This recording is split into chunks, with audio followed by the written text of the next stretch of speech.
and gals, been wanting to get this video up here for a while. 16F690 PicKit control unit. Gonna need a few parts here. Microchip 16F690, of course. One 6-pin header, one 10 microfarad capacitor, four 470 ohm resistors, 4 LEDs, one toggle switch, one 830 count breadboard or two smaller 400s, missed jumpers and wires, and an optional power circuit. I've got another video. It looks like this. It's pretty easy to build. It's pretty quick. You can use this on your control unit if you want. This is a PIC 16F690, and it's got a little notch in the end here. It kind of shows you where pin 1 is, and I'm just bending the pins here to get it into the board without bending them up. Just make sure that I get pin 1 out to the edge and get this set in there. This is the PicKit 2 header, and I just put that in there for reference. I kind of do that so that whenever I put these wires in, and I'm going to run the positive and negative around the board, just bridge it up here. This is something I do before I start any new breadboard project. I just cut up some pieces of wire, cut them, bend them, and bridge. Like these two boards, two 400 count boards, you have to bridge these together or the power doesn't carry across to the power rails. So that's what I'm doing here. And I'm also adding the positive and the negative for the PIC. And I take this from one rail. From your view, this is the top rail. So, and then I add a positive and a negative lead for the PicKit 2. And then these are the controller wires for the PicKit 2 over to the PIC, and I add these individually, one at a time here.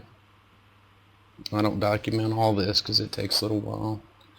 And like it says here, from pins 17, 18, 19 on the PIC, you run over to pins 4, 5, and 6 on the PicKit 2 connector. And I just kind of get these on the breadboard where, I don't know, where they're, you know, not so much in the way, and try and lay them down as flat as I can. So, and if you've seen the 683, there's a video like this on the 683 as well. Building a control unit with the 12F683. You see a lot of the same stuff here. They're almost exactly laid out the same way. Alright, so we're going to put some LEDs in here. The long lead is the positive lead, and the short lead is the negative lead. And this little flat spot shows which side is the negative.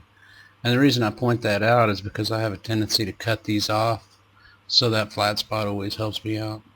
The negative lead here is a short leg. It goes into the negative side of the rail here, and then the positive leg goes into the breadboard body here. And they just set in here like that, real nice and snug. Kind of bend this one up a little bit so we can see it. And I use different colors. You may pick different colors to use, but I use a yellow for dusk, a green for evening, blue for late night, and amber for early morning. And so I just get the rest of these set in here all pretty. Get them all stood up here and they're visible.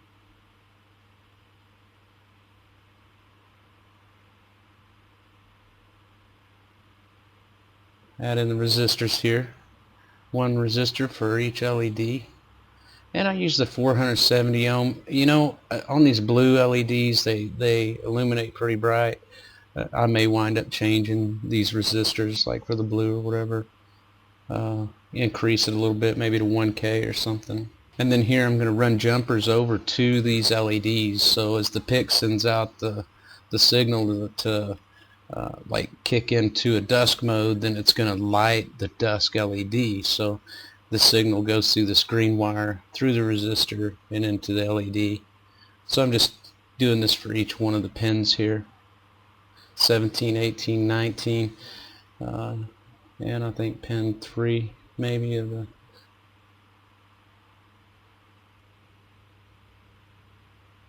the other side. Yeah, So yeah, that's that. Now that's got all that done.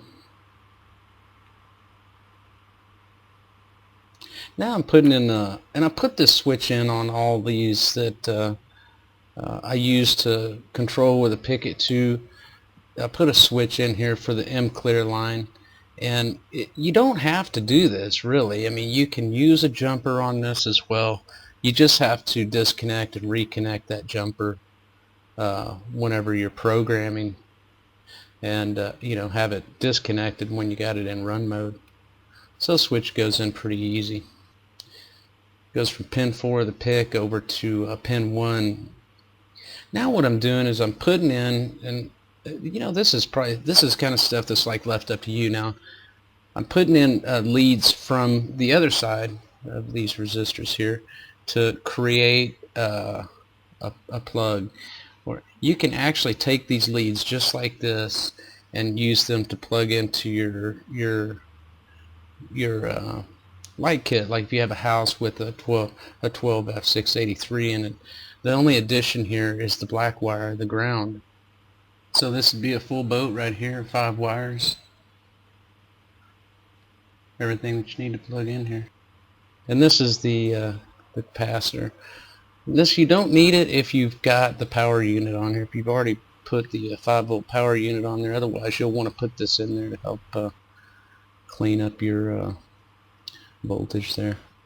So if you have a building set up or some kind of a light kit unit set up with 12F683 or something like that, you can plug them directly in. Use any of these 5 wires to connect up to anything that you have running on the light kit. So everything you need is right here. Do what I do, which is alternatively, is I create a plug. Just use a 5-pin or 6-pin header, drop it in there and run my leads over to the plug. That way I can just plug directly into the control unit. And also gives you the capability of plugging into a hub and then running more buildings off of your hubs. So you have like 5 or 6 buildings on there. But take note when you do it that way off the hub that you do have to generate a little bit more power, because technically you're providing power for all this through your PIC, and your PIC can't handle a whole lot of juicing. So and this will power straight up to your 12F683 demo board, just like it was showed there. And then I always mark them so that I know what they are. So now that we've got the board built, what we'll do is we'll go into MP Lab and put a program in here. Alright, so I'm just going to launch MP Lab here. This is version 8.87. And the first thing we're going to do is we're going to start a new project here. So we're going to do a project wizard. I'm going to say next. And then here I'm going to pick my PIC, which is 16F690. If you're doing this with another PIC, you got plenty of options in here. So I'm just going to select 16F690. Hit next. And I'm going to use the Hi-Tech C. And I'm going to browse over here to, let's do it in here. Call this control unit.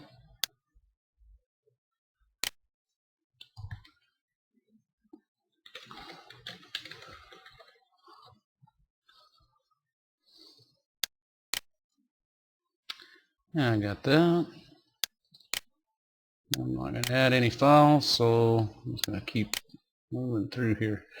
Alright, so now I'm here, and what first thing we want to do is we want to grab a C file. And what I'm doing here is I'm sliding here on the right. I'm going to drag this up so we can see it.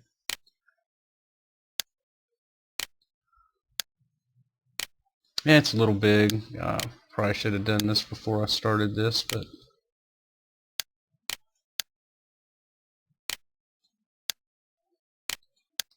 you can resize these windows. I think that's kind of nice.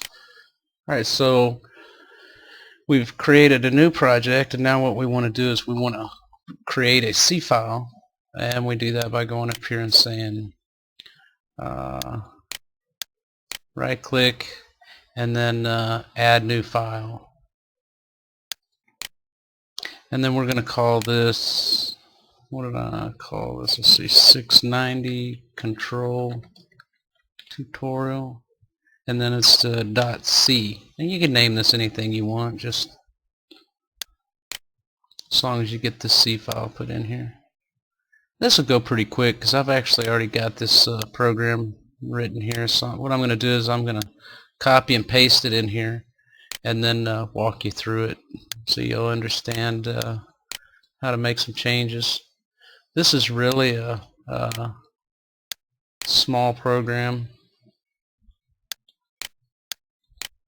Alright, so I just copy the program in here, and that's it for the program. Now we'll cover that in just a second. Let's make sure we've got our PicKit 2 working.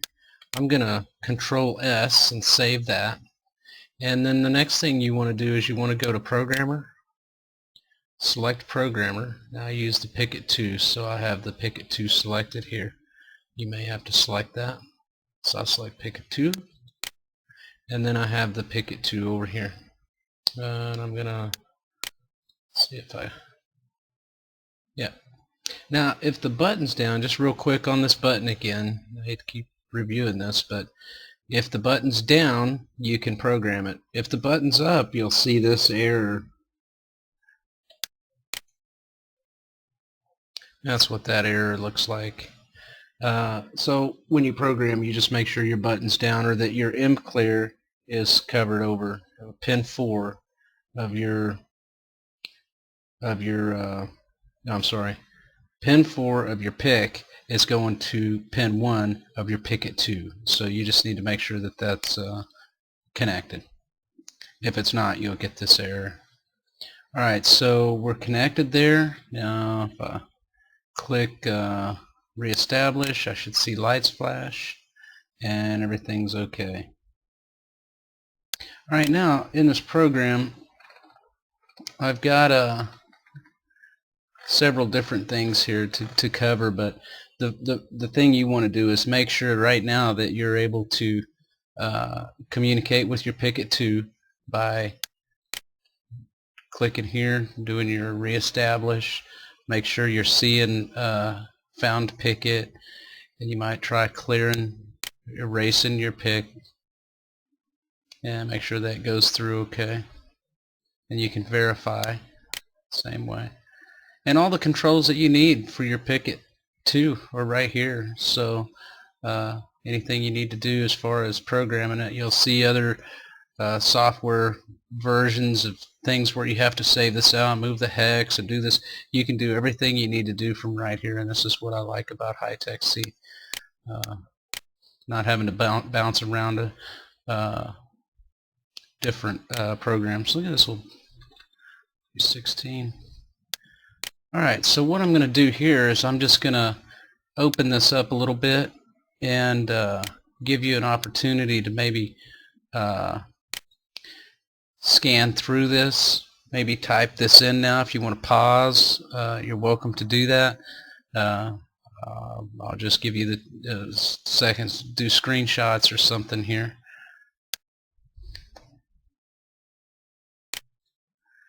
And this is the program. It's not very long. Bottom line, I'm just doing this with delays.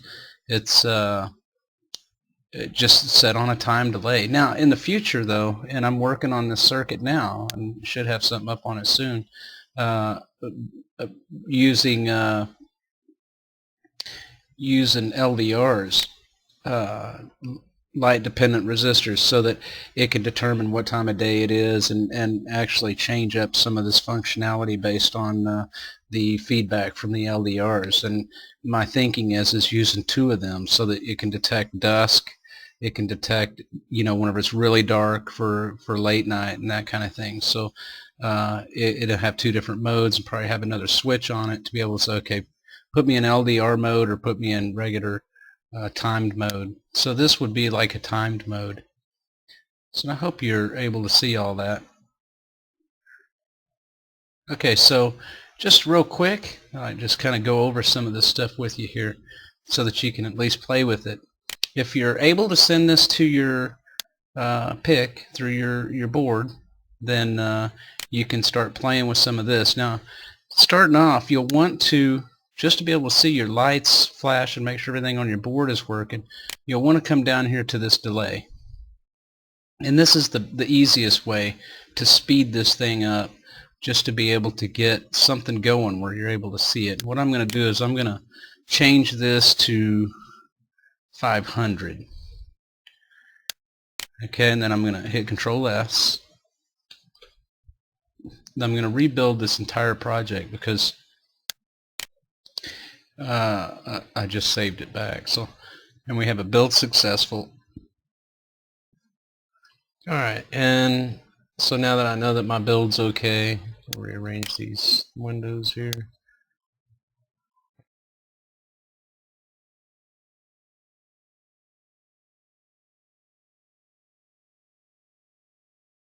So now that I've got it built, I've got a build successful down here.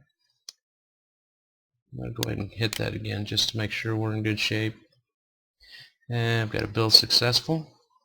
Now I should be able to send this to the PIC. So I'm going to go up here,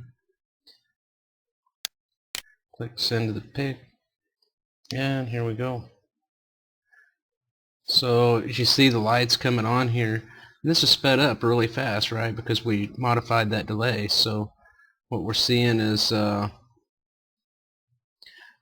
cycle, and the cycle goes just like this. It's that would be evening come on, and then late night, the blue, and then the evening will go off, and then the late night goes off, and then the early morning comes on.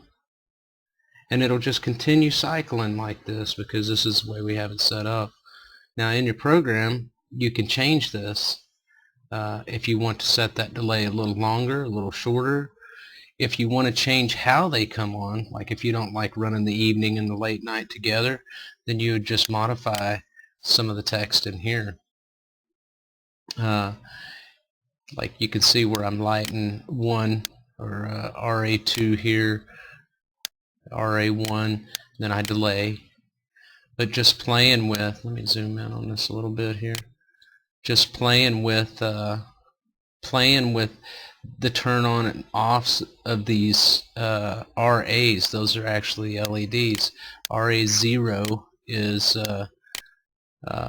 the dusk, and then this is the evening, and then this is late night, and then this is where it turns evening off, and then this is where it turns late night off, and so on and so on. Now if you bump this back out to 50,000, which is where I actually have it running right now, because I think it runs through like maybe a 5-minute cycle or something like that with a delay set there.